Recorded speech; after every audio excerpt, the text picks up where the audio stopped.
पूर्ण परमात्मा पाप कर्म दंड को भी काट सकता है। अभी तक जिस भी संत व महापुरुष से मिले, उन्होंने यही बताया कि पाप कर्म फल भोगने से ही समाप्त होगा। वो प्रभु कौन है जो पाप कर्म को काट देता है, वो काल के बंधन से छुड़वा देता है। उसका क्या नाम है, पूजा की विधि क्या है? कृपया अवश्य सुनिए जगत गुरु तत्वदर्शी संत रामपाल जी महाराज के अमृत वचन। सत साहिब कर जोरूं विनती करूं, धरूं चरण पर शीस। गुरु राम देवानंद जी महाराज ने दियो नाम बख्शीश। कोटि कोटि सिजदा करूं, कोटि कोटि प्रणाम। चरण कमल में राखियो मैं बांदी जाम गुलाम। जय इब कै सतगुरु मिले, सब दुख आखूं रो। चरणों ऊपर शीश धरूं, कहूं जो कहनी हो। गुरु जी तुम ना बोलियो, चाहे लाख लोग मिल जाएं। हमसे तुमको बहुत है, तुमसे हमको नहीं। तुम्हारे विसारे क्या बने, किसकी शरण में जाऊं। शिव विरंच मुनि नारदा, तिनके हृदय न समाऊं। अवगुण किए तो बहुत किए, करत न मानी हार। बावे बंदा बख्श दियो, बावे गर्दन उतार। अवगुण मेरे बाप जी, बख्शो गरीब नवाज। जो मैं पूत कपूत हूँ, बर पिता को लाज। मैं अपराधी जन्म का, नक्सक बरे विकार। तुम दाता दुख भंजना, मेरी करो संभाल।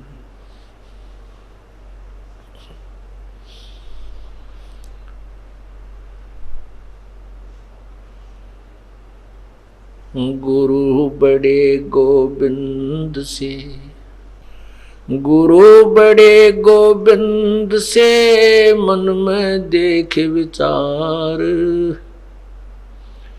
हरि सुमरे वो वार हैं, गुरु सुमरे होए पार।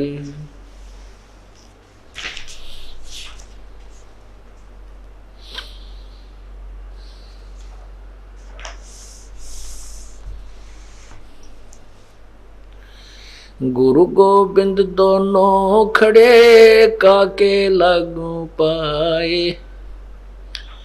बलिहारी गुरु आपना, गोबिंद दियो मिलाए। कबीर हरि के रूठता, कबीर हरि के रूठते, गुरु की शरण में जावे। कह कबीर गुरु रूठ गए, तो हरि न होत सहाय। गुरु गोबिंद कर जानियो, रहियो शब्द समाए। मिले तो दंडवत बंदगी, नहीं पल पल ध्यान लगावे।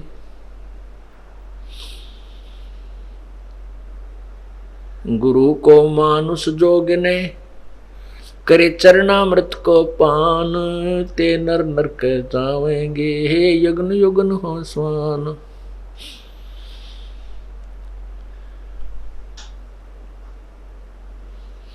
गुरु मानस कर जानते ते नर कहिए अंधे, होवे दुखी संसार में आगे यम के फंदे।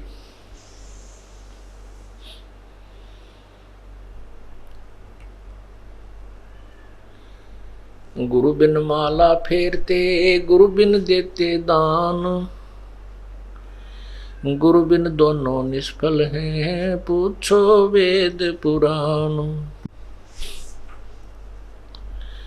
राम कृष्ण से कौन बड़ो, उन्हों भी गुरु कीन, तीन लोक के वेधनी, गुरु अगदीन।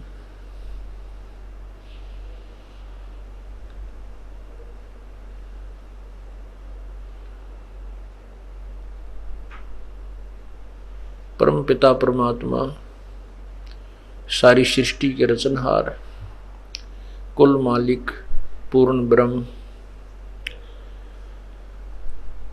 कबीर परमेश्वर, कबीर देव,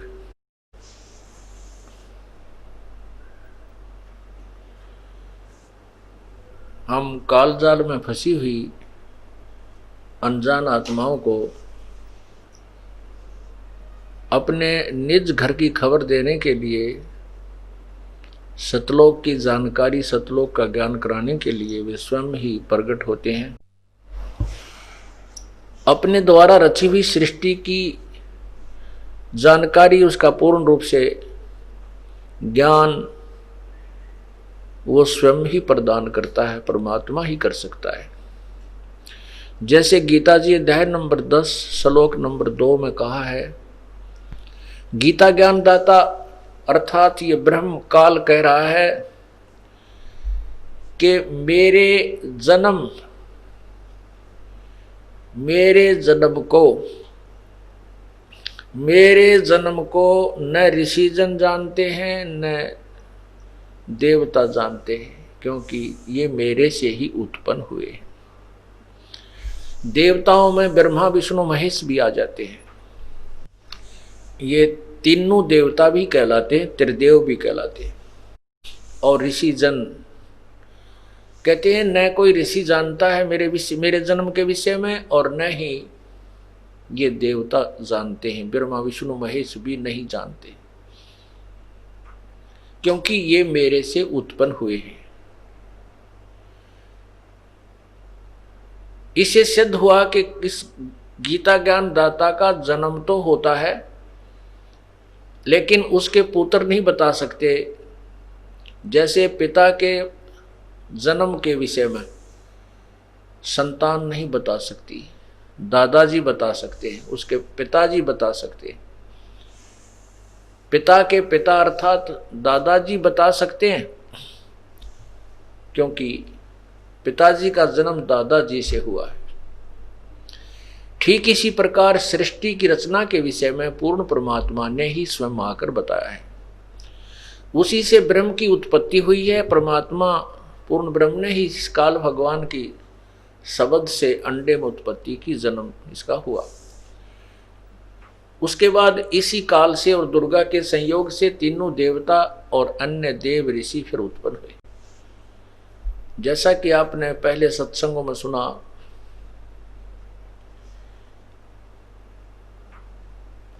कि काल भगवान चाहता है इस प्राणी को मिसगाइड रखूं, ये अपने सतलोक के विषय में जाने ही नहीं कि कोई इस ब्रह्म लोक से ऊपर या स्वर्ग से ऊपर कोई भी देवता है, भगवान है, इसके विषय में इस प्राणी को जानकारी ही ना हो। और ऐसा ही अभी तक रहा है।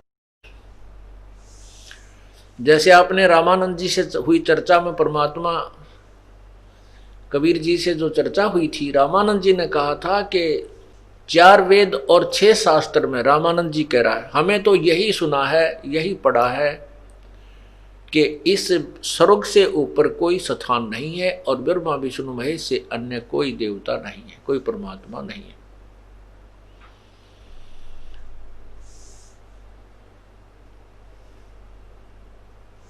इसलिए ये काल भगवान चाहता है कि ये प्राणी केवल साधना या तो ये करे शास्त्र विरुद्ध, और शास्त्र अनुकूल करे, जैसे वेदों में वर्णित विधि जो है वो शास्त्र अनुकूल है, और उसका वो ब्रह्म तक की साधना करे।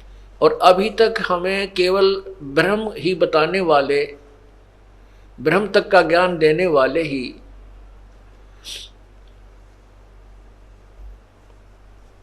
संत ऋषिजन मिले। ब्रह्म तक का ज्ञान देने वाला भी कोई एक आध ही था, बाकी तो यही ब्रह्मा विष्णु महेश तक की साधना बताने वाले, या फिर उससे भी नीचे श्राद्ध पितर गांव के बाबा की, गांव में कोई ऐसे छोटा मोटा मंडी बना करके उनकी पूजाओं की ही जानकारी दिया करते थे। वो पूर्ण ब्रह्म, जबकि वेदों में, गीता जी में उस पूर्ण परमात्मा की जानकारी बहुत है, और वेद ज्यादातर उसी की महिमा से भरे हुए हैं। पवित्र गीता जी में भी उस परमात्मा की महिमा की कोई कमी नहीं छोड़ रखी, लेकिन वेदों और गीता जी में एक यही अभाव रहा है कि पूर्ण परमात्मा के पाने की विधि नहीं है, उसकी वे ऑफ वर्शिप नहीं है, पूजा की विधि नहीं है। ज्ञान है कि इन भगवानों से कोई सुप्रीम पावर और है जो सर्वशक्तिमान है, सबका रचने वाला है, सभी उसी से आधारित है, लेकिन वो कौन है, कैसा है, उसके पाने की विधि क्या है, ये वेदों और गीता में नहीं है, क्योंकि ये तो एक मैट्रिक, एक 10वीं तक का सिलेबस है, मैट्रिक तक का सिलेबस है। ये चारों वेद और गीता जी और कुरान, और पुराण तो प्राइमरी क्लास का है, पुराणों में जो ज्ञान है वो तो प्राइमरी क्लास का भी ढंग से नहीं है, प्राइमरी क्लास का ही समझो उसको। और वेदों और गीता में ये मैट्रिक तक है, और 10वीं तक की पढ़ाई हमने बहुत बार पढ़ ली, इसलिए हमने आगे की पढ़ाई पढ़नी है।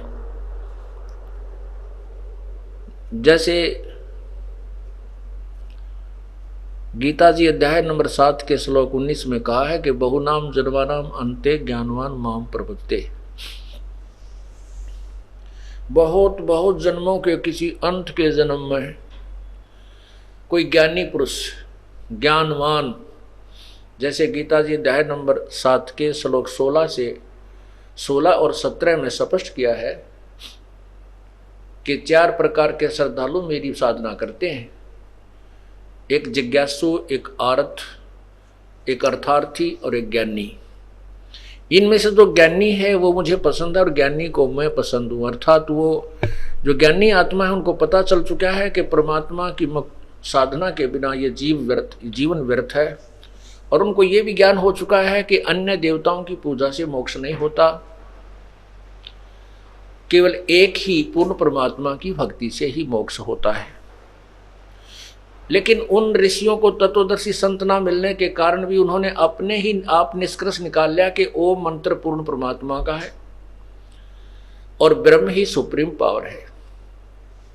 इसलिए उन्होंने कुछ तो वेदों की साधना शास्त्र अनुकूल, जैसे ओम नाम का जाप आदि यज्ञ करना, और साथ में जो हठ योग है ये काल भगवान ने इनको मिसगाइड कर दिया आकाशवाणी करके। जैसे कल बताया था, ब्रह्मा को वेद प्राप्त होने से पहले ही आकाशवाणी कर दी थी काल ने कि तप करो तप करो, इसलिए तप की बीमारी और बढ़ गई साधु समाज, भक्त समाज में।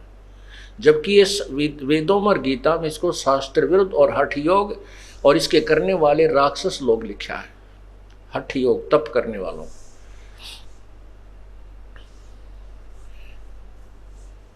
तो ऐसा ये साधना इन वेदों और गीता में जो ज्ञान है ये केवल ब्रह्म तक का है, इसी के पाने की विधि है।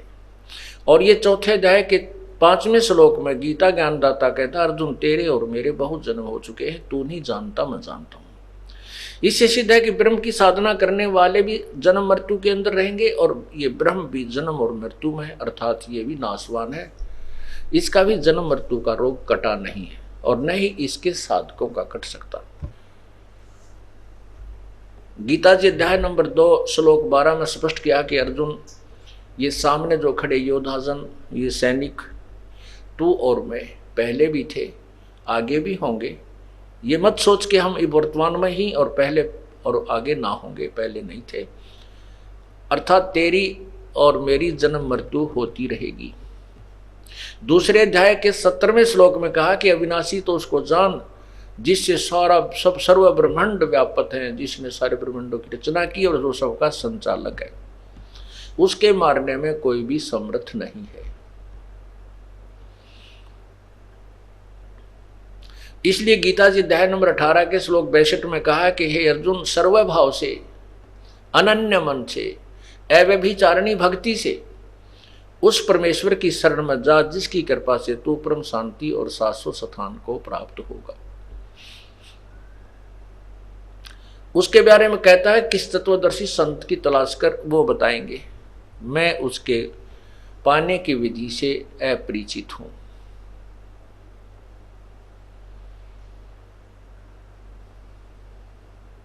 मेरे पाने का एक ओम मंत्र है। 8वें अध्याय के 13वें श्लोक में गीता जी में स्पष्ट किया कि ओम इति एक अक्षरम ब्रह्म व्यवहारन माम अनुसमरण। मुझ ब्रह्म का केवल एक ओम मंत्र है, उच्चारण करके स्मरण करने का। और यह प्रयाति तजंदेहम सयाति परमाम गति, जो इसको आखिरी श्वास तक, शरीर छोड़ने तक इसका जाप करता है, वो मेरे वाली परम गति को प्राप्त करता है। 7वें अध्याय के 18वें श्लोक में अपनी परम गति को स्वयं ही कहता है, ये भी अनुत्तम है, अश्रेष्ठ है, क्योंकि इसमें जन्म मृत्यु मेरी भी और मेरे साधकों की भी होती रहेगी। इसलिए 15वें अध्याय के 4थे अध्याय के 34वें श्लोक में किसी तत्वदर्शी संत की खोज करने के लिए कहा है। उस तत्वदर्शी संत की पहचान पर अध्याय नंबर 15 के प्रथम मंत्र में बताई है कि वो तत्वदर्शी संत अर्थात वेद के जानने वाला वो संत होगा जो सभी उल्टे लटके संसार रूपी वृक्ष के सभी पार्ट्स के बारे में, सभी अंगों के बारे में, जड़ कौन है, तना क्या है, डार क्या है और शाखा कौन है, पात क्या है, ये बताएगा। वो तत्वदर्शी संत होगा, स वेदविद, वो वेद के तात्पर्य को जानने वाला है। 15वें अध्याय के 4थे श्लोक में कहा है कि उस तत्व ज्ञान की प्राप्ति के उपरांत इस उलझे हुए ज्ञान को अर्थात इस संसार रूपी ज्ञान को, वर्क्स को, उस तत्व ज्ञान रूपी शस्त्र से काटकर अर्थात उस तत्व ज्ञान को समझकर उसके पश्चात उस परमेश्वर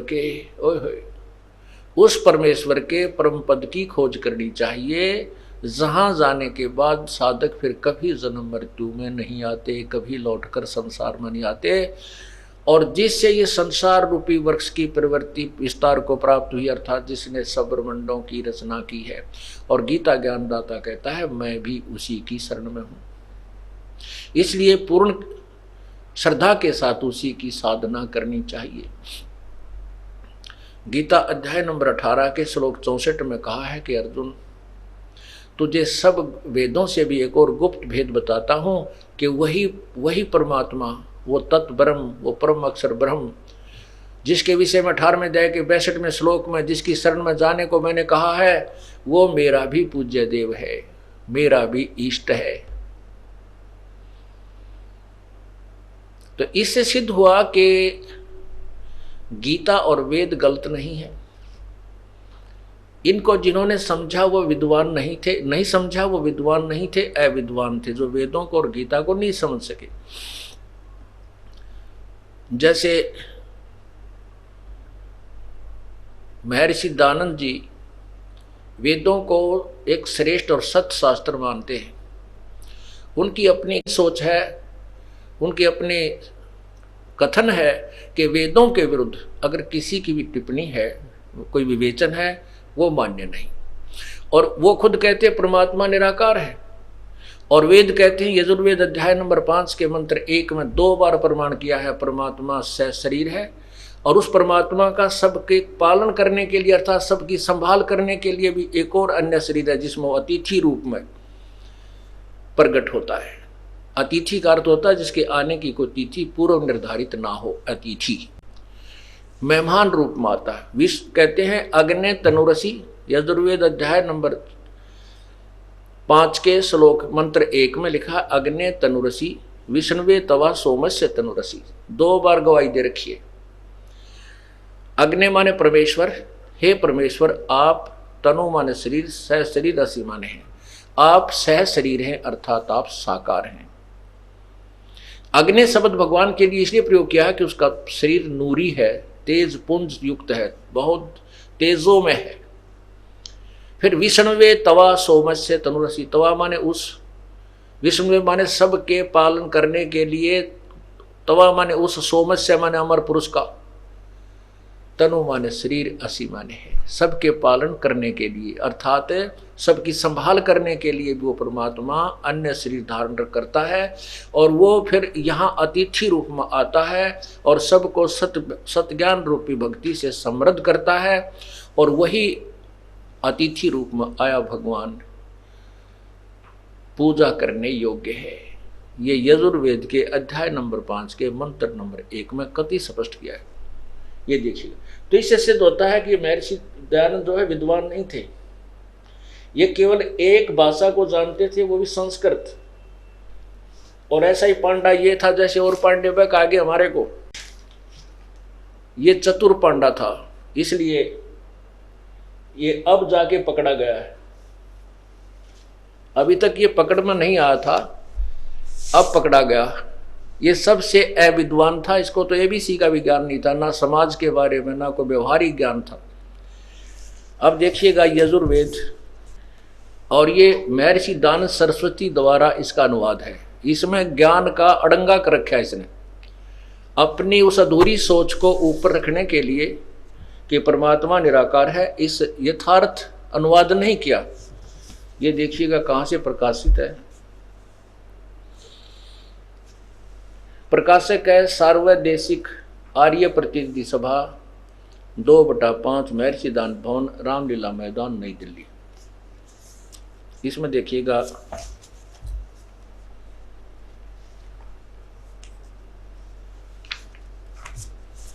ये 5वां, ये है अथ पंचमो अध्याय आरंभ।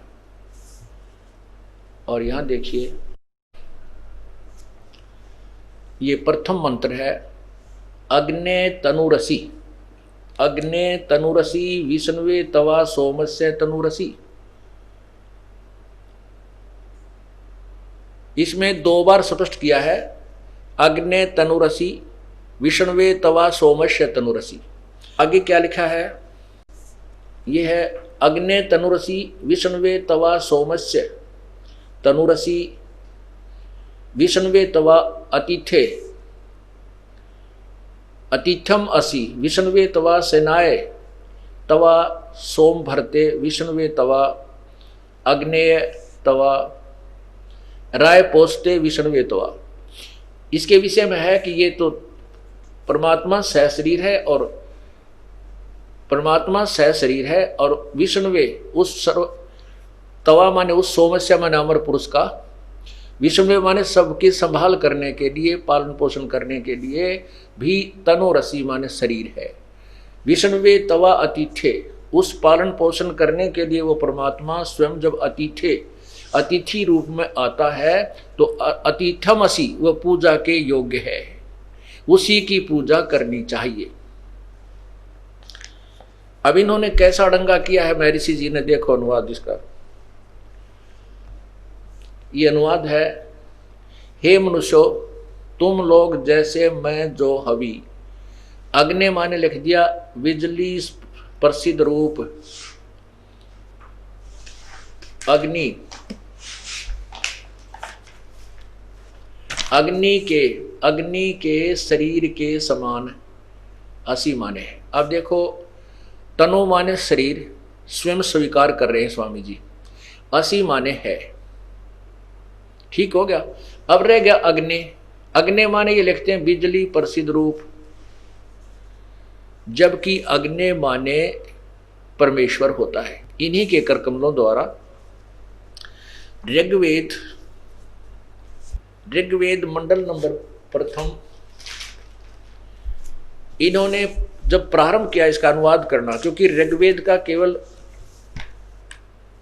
आधे ऋग्वेद का ये इन्होंने अनुवाद किया, उसके बाद इनकी मृत्यु हो गई।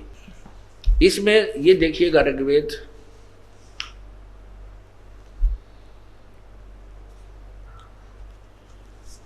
और ये कहाँ से प्रकाशित है,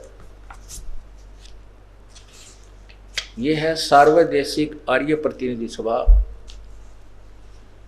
प्रकाशक है सार्वदेशिक आर्य प्रतिनिधि सभा 3/5 महर्षि दान भवन, रामलीला मैदान, नई दिल्ली। और यहां स्वामी जी क्या कहते हैं,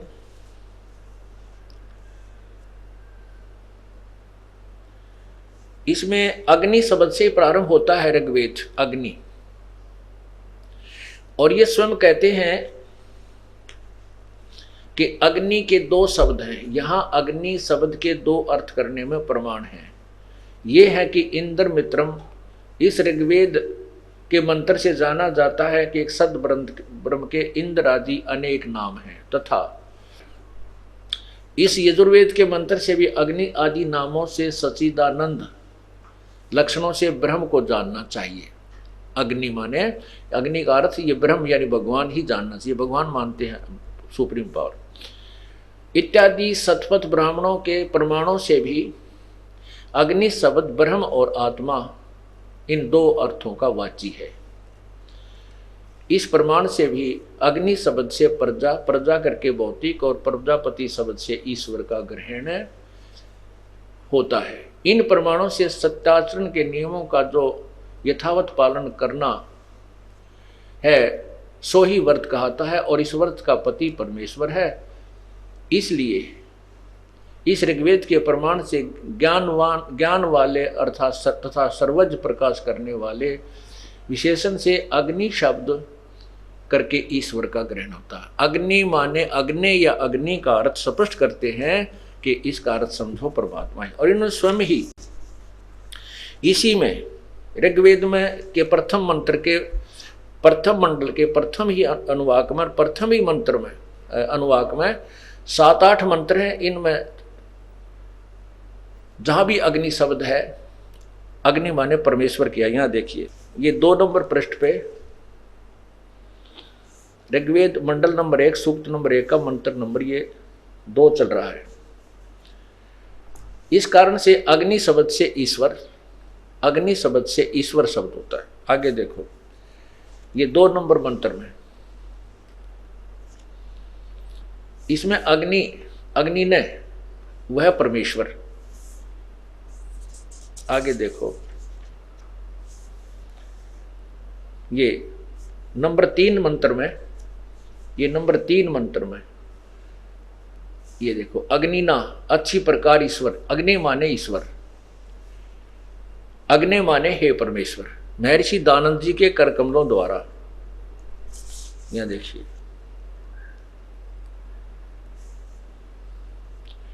अब ये श्लोक नंबर 7 में, ये देखिए श्लोक नंबर 7 में अग्नि, अग्नि माने हे सब के उपासना करने योग्य परमेश्वर। अर्थात यहां देखो नीचे 9 में, यहां देखो 9 में अग्नि माने ज्ञानवान परमेश्वर। और भी ना जाने कितने स्थानों पर इन्होंने अग्नि माने परमेश्वर किया है। स्वामी दानंद जी ने अपने कर कमलों से यह अनुवाद है ऋग्वेद मंडल नंबर 1 पर और अनुवाद नंबर 1 के श्लोकों का, मंत्रों का। अब आपको दिखाते हैं इन्हीं स्वामी दानंद जी के मार्गदर्शन के अनुसार एक आर्य समाजी ने श्याम वेद का अनुवाद किया है। आर्य समाजी संस्कृत के विद्वान ने, और देखना ये श्याम वेद और यजुर्वेद इकट्ठा ही जल्द किया हुआ है। यजुर्वेद महर्षि दानंद के द्वारा ही अनुवादित है और श्याम वेद इसके अनुवादक हैं ये वेद भिक्षुक। ये देखो, ये प्रधान कार्यालय है इसका, दान संस्थान वेद मंदिर, महात्मा वेद भिक्षु सेवा आश्रम, मुखमेलपुर, दिल्ली। और नीचे देखिएगा, दान संस्थान नई दिल्ली से प्रकाशित है और इसके प्रकाशक हैं पंडिता राकेश रानी, अध्यक्ष दान संस्थान आर्य समाज मार्ग, करोल बाग, नई दिल्ली। अब इसमें आप देखिएगा श्याम वेद, यहां से श्याम वेद प्रारंभ होता है। ये देखो, ये साम वेद प्रारंभ होता है, साम वेद भाषा भाष्यम। इसके प्रथम ही अध्याय में और प्रथम ही जितने भी श्लोक आते हैं, अग्नि माने हे ईश्वर, अग्नि माने हे परमेश्वर, अग्नि माने हे ईश्वर को, अग्नि माने परमेश्वर, अग्नि माने हे ईश्वर, अग्नि माने हे ईश्वर, अग्नि माने हे ईश्वर, अग्नि माने हे ईश्वर, अग्नि माने हे परमेश्वर, अग्नि माने हे परमेश्वर, अग्नि माने हे परमेश्वर, यानी अग्नि माने हे परमेश्वर। और भी 50 सैकड़ों स्थानों पर अग्नि माने परमेश्वर। दास ने अपनी तरफ से कुछ नहीं मिलाया, इन्हीं महापुरुषों के द्वारा की हुई अनुवाद को और तुलना कर दी। यदि इस यजुर्वेद के मंत्र नंबर 5 के श्लोक अध्याय नंबर 5 के मंत्र 1 में अग्नि माने परमेश्वर लिख दें और बाकी स्वामी जी स्वीकार कर ही रहे, तनु माने शरीर, रसी माने परमेश्वर से शरीर हो गया, और ये सत्य है। और इस मंत्र का अनुवाद भी यही बनता है जो दास बता रहा है। महर्षि दानव जी ने यहाँ क्यों घुमा दिया? क्योंकि इनकी थ्योरी थी परमात्मा निराकार है। ये वेदों के विद्वान नहीं थे। अगर विद्वान होते तो ऐसी सत्यार प्रकाश में ये गलत टिप्पणी नहीं देते। देखिएगा सत्यार प्रकाश उन्हीं के करकमलों द्वारा सप्तम समोल्लास में, ये देखिएगा सत्यार प्रकाश, ये है महर्षि दयानंद सरस्वती। ये देखो हठ योग कर रहे हैं स्वामी जी, हठ योग। और ये किसी भी वेद या गीता में प्रमाण नहीं है कि ऐसा हठ योग करें, नहीं।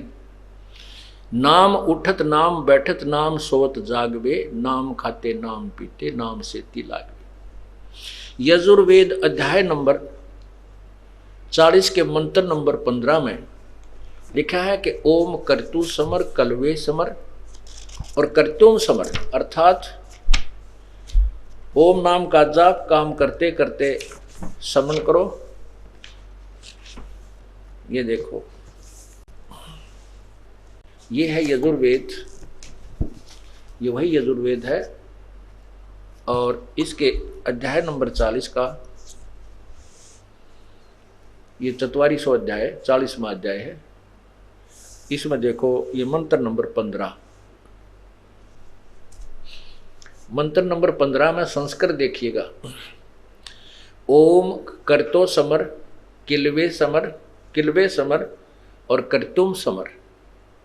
ओम नाम का जाप, कर्तो माने काम करते करते सुमन करो, किलवे माने विशेष कसक के साथ सुमन करो, कर्तुम अपना परम कर्तव्य जान करके प्रभु की भक्ति, यानी मनुष्य जीवन का मुख्य उद्देश्य भगवान की भक्ति करना है, ये सोच कर करो। और यहाँ स्वामी जी क्या करते हैं, इसका अनुवाद क्या लिखा है? कर्म करने वाले जीव तू शरीर छूटते समय ओम इस नामवाचक ईश्वर को स्मरण कर। अपुण्यात्मा, इससे सेंटेंस से सिद्ध होता है कि स्वामी जी ओम नाम जाप करने का भी सलाह नहीं देते थे, क्योंकि इसका अनुवाद भी ये ठीक नहीं कर पा रहे। ये कह रहे हैं कि जिस भगवान का ओम नाम है उस भगवान का स्मरण करो, ना कि ओम नाम का। इसमें सपट सपट ले आके ओम कर्तु समर किलबे समर कर्तुम समर। ओम नाम का जाप काम करते करते स्मरण करो, विशेष कसक के साथ स्मरण करो और अपना परम कर्तव्य जानकर भगवान का ओम नाम का स्मरण करो। और ये कहते हैं जिस भगवान का ओम नाम है उसका स्मरण करो, ना कि ओम का नाम नहीं लिखा को ओम स्मरण करो। ये देखो, करने वाले हे कर्म करने वाले जीव शरीर छूटते समय उस ओम इस नामवाचक वाच्य ईश्वर को, ओम नाम वाच्य, जिसका ओम नाम है उस ईश्वर को, ओम नाम है ब्रह्म का, कहते ब्रह्म का स्मरण कर, नोट ओम का। इनके अनुवाद से स्पष्ट होता है। यहां देखिए,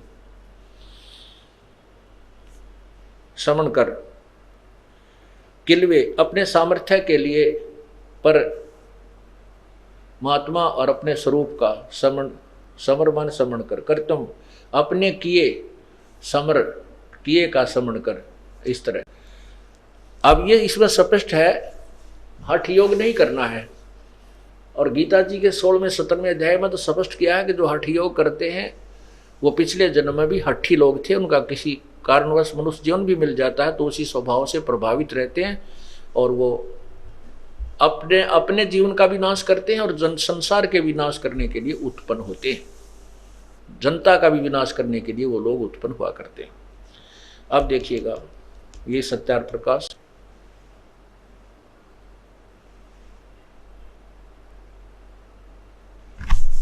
और ये देखिएगा अथ सत्यार्थ प्रकाश है श्रीमद परमहंस पर विराजक आचार्य महर्षि दानंद सरस्वती स्वामी विरचिता है। और ये कहाँ से प्रकाशक है? वैदिक यति मंडल, दानंद मठ, दीनानगर, पंजाब से। और इसके 7वें श्लोक में आप देखिए, स्वामी जी किसे पूछा कि परमात्मा साकार है व निराकार? ये देखिएगा, ये है 7वां समोल्लास है। और यहाँ प्रश्न नंबर 154, और यहाँ देखिएगा, प्रश्न किया किसी ने कि प्रश्न ईश्वर साकार है व निराकार? उत्तर स्वामी जी का कि निराकार। और अपनी थ्योरी को यहाँ आप ही फेल कर रहे हैं। प्रश्न किसी ने प्रश्न किया परमेश्वर की स्तुति प्रार्थना उपासना करना चाहिए व नहीं? उत्तर महर्षि जी का करनी चाहिए। प्रश्न क्या स्तुति आदि करने से ईश्वर अपना नियम छोड़ स्तुति प्रार्थना करने वाले का पाप छुड़वा देगा? उत्तर स्वामी जी का नहीं। प्रश्न तो फिर स्तुति प्रार्थना क्यों करना? प्रश्नकर्ता कहता है कि जब भगवान पाप ही नहीं छुड़ा सकता तो फिर उसकी साधना की आवश्यकता भी क्या है? पुण्यात्मा, सीधी सी बात है, भगवान की स्तुति साधना इसलिए की जाती है कि हमारे जो कष्ट आवे वो दूर हों। और कष्ट आते हैं पाप कर्मों से, सुख होता पुण्यों से, दुख होता पापों से, पूर्व जन्म के किए हुओं का वर्तमान में मिल रहा होता है। और हम इसलिए परमात्मा के चरणों में जाते हैं कि हमारे ऊपर आने वाली आपदा जो कर्म के भी है वो भी ना आए, ताकि हमारे पाप कर्मों का विनाश हो।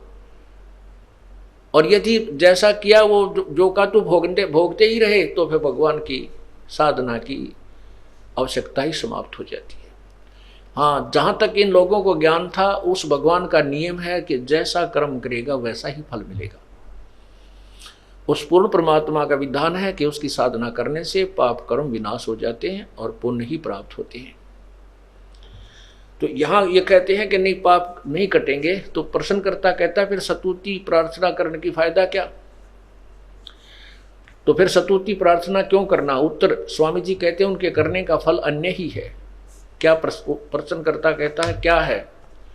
उत्तर स्वामी जी कहते हैं इससे स्तुति से ईश्वर में प्रीति, उसके गुण कर्म स्वभाव से अपने गुण कर्म स्वभाव का सुधरना, प्रार्थना से निरअभिमानता उत्साह और सहाय का मिलना, उपासना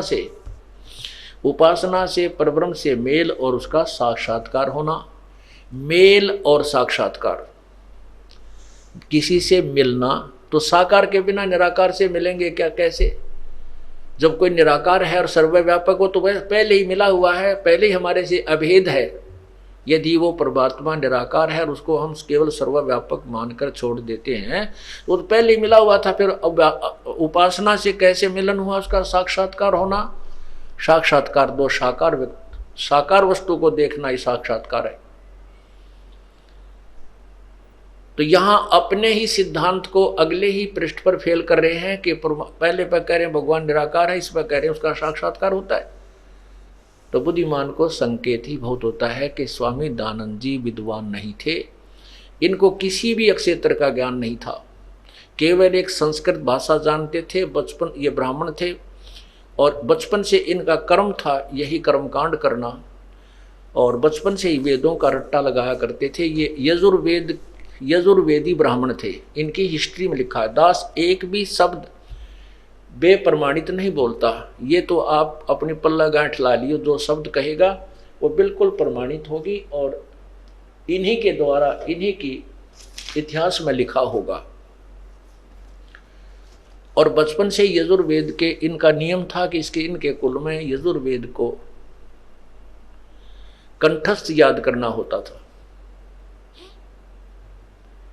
और ये बचपन से ही पढ़ा करता था। 23 साल की उम्र में ये घर छोड़कर चला गया था। फिर 12-13 अज्ञानी संतों के पास गया, उन्होंने जो भी उसको ज्ञान दिया उसको ग्रहण करके इसने सत्यार प्रकाश में वो अज्ञान ठोक दिया। इसमें कहीं सिर नहीं, कहीं पैर नहीं, एक पृष्ठ पे कुछ लिखा है, दूसरे पे उसका खंडन है, तीसरे पे कुछ और लिख रहा है, पांचवें पे कुछ और लिख रखा है। और फिर समाज के बारे में इनकी टिप्पणी पढ़ ले तो आग लग जाए पूरे समाज में, ऐसे विचार हैं क्या नाम है सत्यार प्रकाश में। तो कहने का भाव यह है कि परमात्मा अपने द्वारा रची हुई सृष्टि को और अपने विषय में स्वयं ही बताने आता है, ये भी वेदों में ही प्रमाण है। वेदों में ही लिखा है कि वो परमात्मा अपने द्वारा रची हुई सृष्टि को खुद ही स्वयं ही भिन्न भिन्न प्रकार से वर्णन करके बताता है। अथर्ववेद कांड नंबर 4 के अनुवाक नंबर 1 के मंत्र नंबर 6 में स्पष्ट है कि वो परमात्मा अपने द्वारा वही सब ब्रह्मांडों की रचना करता है, उसी से ब्रह्म की उत्पत्ति हुई है, और वही अपने द्वारा रची हुई सृष्टि को भिन्न भिन्न पूरा निर्णायक विस्तार से बताता है। अब सिद्ध हुआ कि परमात्मा सशरीर है, और ये भी सिद्ध हुआ कि स्वामी दयानंद जी जो है वो केवल एक संस्कृत भाषा जानते थे, उनको कोई भी आध्यात्मिक ज्ञान नहीं था, वो तो बिल्कुल अज्ञानी व्यक्ति थे। और उनको एक विद्वान मान करके ना जाने कितना भोला समाज उनके अनुयायी बन गया था। अब तो धीरे धीरे इंसान समझता जा रहा है।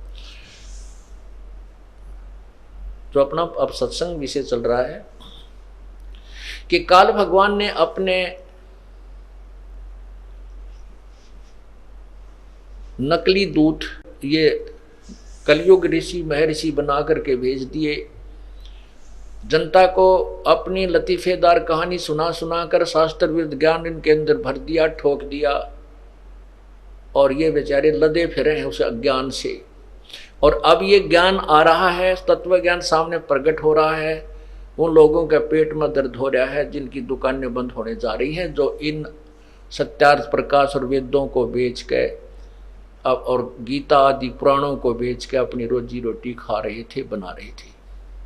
केवल उन चंद लोगों को ये समस्या उत्पन्न हो गई है, और वही जनता को गुमराह करने में लगे हुए हैं। इस दास के बारे में अनाप शनाप बकते फिरते हैं, वो गुंडा है, बदमाश है, ऐसे करता है, क्योंकि वो सच्चाई तो उनकी फेल होगी। अब झूठ का सहारा ले रहे हैं, कितने दिन लेंगे, कितने दिन चलेगी, अब नहीं चल सकती। ये तो बहुत पुराने समय की कहानी थी।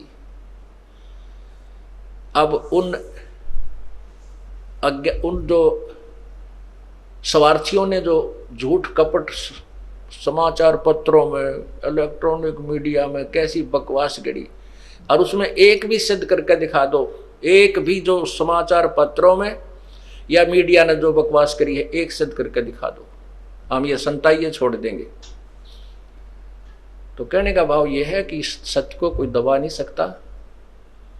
लाल के ऊपर कीचड़ डाल देने से उसकी कीमत कम नहीं हो सकती। समझदार पारखी उसको धोकर साफ करके जेब में डाल लेता है, तिजोरी में रख देता है, क्योंकि वो उसकी कीमत से परिचित होता है। अब गीता और वेदों में परमात्मा की महिमा सची थी तो लिखी है उस पूर्ण ब्रह्म की, लेकिन उसके पाने के विषय में वेद कहते हैं कि हम नहीं जानते। नेति नेति नेति, वेद लास्ट में लिख देते हैं कि नेति नेति नेति न इति, इतना ही नहीं है, यही समाप्त नहीं होता। ये समाप्त नहीं है, जो मैंने ज्ञान दिया है ये उस परमात्मा की महिमा इतनी ही नहीं है। वो कहाँ है फिर? वो तत्वदर्शी संत और सवसम वेद में तत्वदर्शी संत बताएगा और सवसम वेद में लिखा हुआ है। और वो सवसम वेद गीता जी अध्याय नंबर 4 के श्लोक 32 में स्पष्ट किया है कि पूर्ण परमात्मा के मुख्य ज्ञान में, उस सच्चिदानंद घन परमात्मा के मुख्य ज्ञान में अर्थात सवसम वेद के अंदर वो परमात्मा परमेश्वर के पाने की, अपने ही पाने की भिन्न भिन्न प्रकार की विधि लिखी हुई है। उस तत्व ज्ञान को चौथे अध्याय के 34 के श्लोक में कहा है, किसी तत्वदर्शी संत से पूछो। उस ज्ञान को जो चौथे अध्याय के 32वें श्लोक में जिस तत्व ज्ञान के विषय में कहा है, उसके विषय में किसी तत्वदर्शी संत से पूछो। चौथे अध्याय के 34वें श्लोक में उनको दंडवत प्रणाम करो, कपट छोड़कर उनसे प्रसन्न करने से वो तत्वदर्शी संत उस परमात्मा के विषय में ज्ञान बताएंगे। और उस परमात्मा की प्राप्ति के लिए हमने प्रयत्न करना चाहिए, उसके बिना हम अपना जीवन व्यर्थ कर रहे हैं। मानुष जन्म पाए कर जो नहीं रटे हरि नाम, जैसे कुआ जल बिना फिर बनवाया किस काम। मनुष्य जन्म पाकर के प्राप्त करके यदि हमने परमात्मा की भक्ति नहीं की तो हमारा मानव शरीर ऐसा है जैसे किसी कुएं में जल ना हो और बाकी सारी उसके पक्का भी बना रखा है और उसके ऊपर बड़े अच्छे चित्र भी बना रखे हैं, लेकिन जल नहीं है तो वो कुआं नाम अवश्य है लेकिन गुण कुएं वाले नहीं है। इसी प्रकार जो मनुष्य परमात्मा की भक्ति नहीं करता, मानव शरीर धारण करके स्त्री या पुरुष, उसका नाम मानव, वो शरीर मानव अवश्य है लेकिन गुण मानव के नहीं है।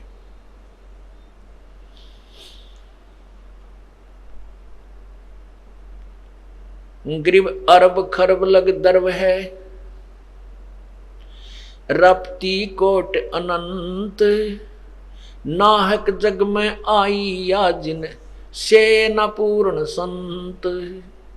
अरब खरब लोग धन है और करोड़ों जिसके हाथी हैं और जिसने पूर्ण संत की साधना के बताए अनुसार पूर्ण परमात्मा की भक्ति नहीं की, वो तो व्यर्थ में इस संसार में आया, अर्थात उसको उसका मानव जीवन व्यर्थ है। ग्रीव माया हुई तो क्या हुआ, भूल रहा नरभूत, पिता कहेगा कौन को जो वैसा का पूत। जो पूर्ण परमात्मा की साधना नहीं करते, पूर्ण संत की शरण में नहीं है, उनके विषय में कहते हैं माया हुई तो क्या हुआ, भूल रहा नरभूत। जीवित ही भूत बना हुआ है तू, माया की हवस तेरे 24 घंटे दिन रात माया जोड़न में अपना जीवन व्यर्थ कर रहा है। यहां से जाने के बाद तेरा कौन वारिस होगा। कहते हैं मेरे मन मूर्खा भाई, गुरु बिन जागा कौन सी घाटी। मेरा मन मूर्खा भाई, गुरु बिन जागा कौन सी घाटी। फिर कहते हैं बैल बने कंगाल का, तेरे कड़पा बाजा लाठी। मेरा मन मूर्खा भाई, गुरु बिन जागा कौन सी घाटी। जिन्होंने यहाँ पूर्ण संत नहीं, गुरु नहीं बनाया, तो यहाँ से जो प्राणी जाता उसका कोई वारिस नहीं होता, आगे संभालने वाला नहीं होता। जैसे कहते हैं वैश्या के कोई पुत्र हो जावे, वो किसको पिता कहेगा।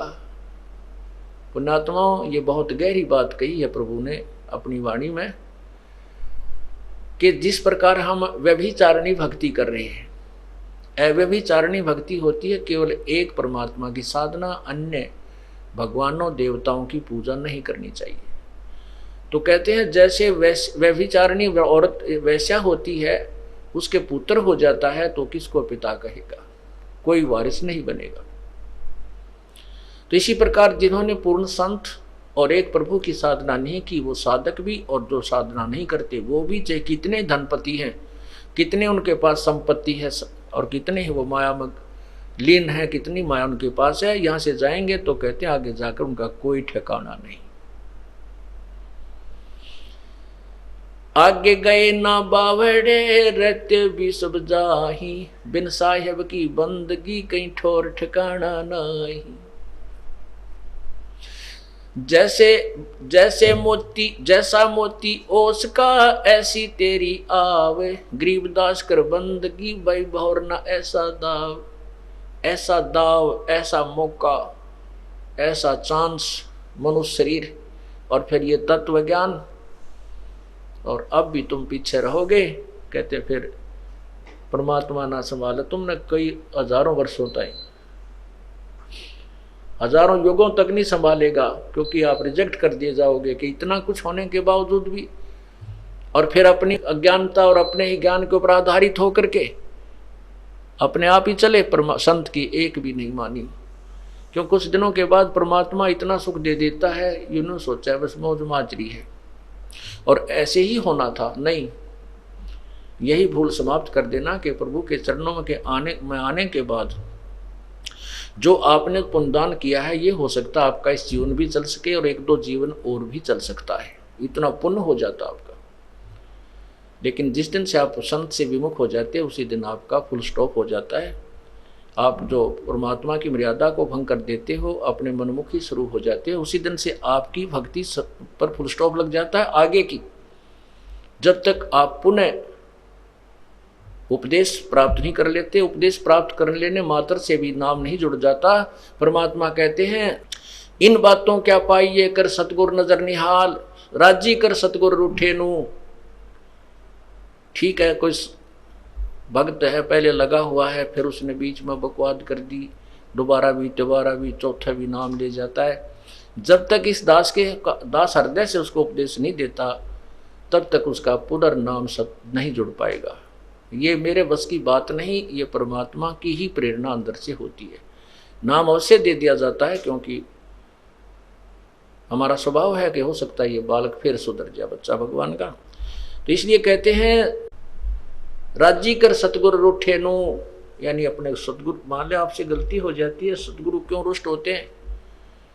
क्योंकि आप वो विद्यार्थी से टीचर रुष्ट होता है जो कोई भी मर्यादा नहीं निभाता, बार बार समझाने के बाद भी शरारत करने से बाज नहीं आता, तो वो उससे रुष्ट होता है। ऐसे ही परमात्मा का मार्ग है, आप विद्यार्थी हैं, ये दास आध्यात्मिक टीचर है। आपके हित के लिए आपको समझाया बुझाया जाता है, गलती करते हो आपको धमकाया भी जाता है, आपके भविष्य को मध्य नजर रखते हुए। निदास का कोई लेन देन नहीं। अब जो बच्चे परमात्मा से विमुख हो गए, नाम ले रखा था, गलतियों पर गलतियां की, हमने उनको धमका दिया, उनका नाम काट दिया गया यहाँ से, इस विद्यालय से, तो वो बाहर चले जाते हैं अपने दूसरे क्षेत्र में या दूसरे संत के पास, या जैसी पूजाएं उसको पहले करते थे वो करने लग जाते हैं। और वो कहते हैं हमारे ताज भी ठाठ हो रहे हैं, हमने तो उनको छोड़ दिया, उस नाम को भी, संस्था को भी छोड़ दिया, और कहते हैं अब हमें कोई हानि नहीं हो रही है। पुण्यात्माओं, आप जब तक आपका नाम जुड़ा है, आप कोई गलती करते हो, परमात्मा आपको झटका देता है एक आधा हल्का सा, ताकि तुम सुधर जाओ, सावधान हो जाओ, आगे गलती ना करो। और जब यहाँ से विमुख हो जाते हो, आपका नाम कट जाता है, आप चाहे सत्संग में भी आते रहोगे, परमात्मा आपको स्वीकार नहीं करता है, तो फिर आपके ऊपर झटके नहीं आएंगे, आपको केवल वो काल पुण्य देगा जो आपका दे रखा है। जैसे विद्यार्थी, जो बच्चा स्कूल में आता है, गलती करता, टीचर उसको पीटता भी है, एक आधा थप्पड़ भी मार दे, खुड़कावत धमकाता भी है, और जब वो बच्चा स्कूल छोड़कर चला जाता है, फिर चाहे वो गधे पर बैठ कर बारी लेता रहे, कहीं घूमता रहो, कहीं खेलो, वो टीचर उसको कुछ नहीं कहेगा, उसके साथ से निकल जाएगा। वो कितनी शरारत कर रहा हो, वो नहीं, टीचर नहीं बोलेगा उससे, क्योंकि अब उसका विद्यार्थी नहीं रहा। इसी प्रकार जो अनजान व्यक्ति यहाँ से चले गए, उनको पूर्व जन्म की जो यहाँ रहते हुए और इस जन्म में भी जो पुण्य किए भक्ति की, वो काल उनको अवश्य देगा और उसके कारण वो ठाठ करते नजर आएंगे। और हो सकता है इस जीवन में कोई हानि भी ना हो, क्योंकि उनको पीटेगा नहीं कि अध्यापक, क्योंकि वो अब विद्यार्थी नहीं रहे और अपना जीवन बर्बाद कर रहे हैं। फिर मजदूर लगेंगे जो विद्यार्थी विद्यालय छोड़कर चले जाते हैं टीचर के धमकाने खुरकाने से, तो वो सफल नहीं हुआ करते। तो इसी प्रकार हमने उस परमात्मा की भक्ति करनी है। तो क्या कहते हैं,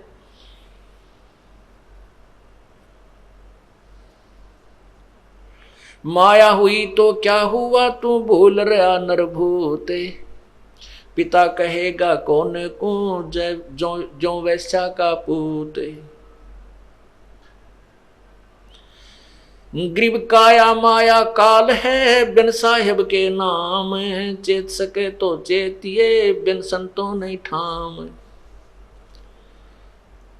काया ये शरीर और ये संपत्ति, ये माया, ये दोनों ही काल समझ लेना। यदि तूने पूर्ण परमात्मा की भक्ति इस काया रूपी काल से और माया रूपी काल से यदि परमात्मा की भक्ति नहीं की, उसका सदुपयोग नहीं किया, तो दोनों ही काल हैं, ये तेरे जी के झाड़ बन जाएंगे। अब जैसे ये शरीर रूपी, शरीर को, काया को काल क्यों कहा? यदि हम इस शरीर के द्वारा भगवान की भक्ति नहीं करते हैं, सेवा नहीं करते हैं, दान नहीं करते हैं, तो बाकी क्या करते हैं? सारे काल के जाल में रहने के ही कार्य करते हैं। झूठ बोलते हैं, चोरी करते हैं, ठगी करते हैं या पेट भरने का धंधा ही करते हैं। और माया काल क्यों कहा? यदि इसको सदुपयोग नहीं करते हैं, भगवान के धर्म धार्मिक कार्यों में नहीं लगाते हैं, तो ये माया हमारे जी की झाड़ बन जाएगी।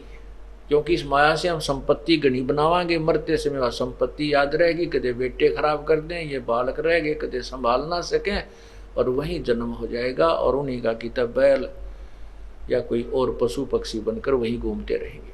तो क्या कहते हैं? काया माया काल है, बिन साहेब के नाम, साहेब मन परमेश्वर, और चेत सके तो चेतिए, बिन संतों नहीं ठामे। तत्व यानी परम संत के बिना कितना ठिकाना नहीं है।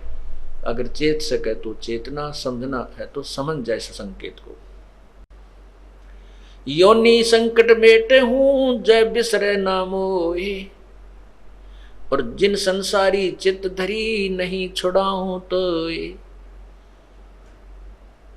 अब परमात्मा कहते हैं कि तेरे इस जन्म मरण के झंझट को मिटा दूंगा यदि तू मुझे नहीं भूलेगा। मुझे भूलने का तात्पर्य है मेरे द्वारा दिए गए इस ज्ञान पर दृढ़ रहेगा और ये भक्ति करता रहेगा, तो फिर मैं तुझे काल के जाल से छुड़वा लूंगा। और जिन संसारी चित्त धरी, जिन्होंने वही संसारिक अपने ही विचारों पर आधारित रहे, कहते फिर नहीं छुड़ाऊंगा, फिर नहीं छुड़ाऊं तो है। ग्रीब योनि संकट मेट हूं, जय बिसरे नहीं मोहे, जिन संसारी चित्त धरी, नहीं छुड़ाऊं तो। लख 84 बंद से सतगुर लेत छुड़ाए, और अंतर में नाम होए तो जूनी बहोर न जाए। इस लख 84 बंद, 84 लाख योनियों में जो कर्मों के बंधन से हम बंधे हुए हैं, भोग रहे हैं, इस लख 84 बंद से सतगुरु लेत छुड़ाए। इस कैद खाने से वो बंदी छुड़वा लेता है। और उसके लिए क्या बताया है कि जिनके हृदय में सच्ची लगन से भगवान की भक्ति चल रही है, फिर वो 84 लाख योनियों में नहीं आएंगे।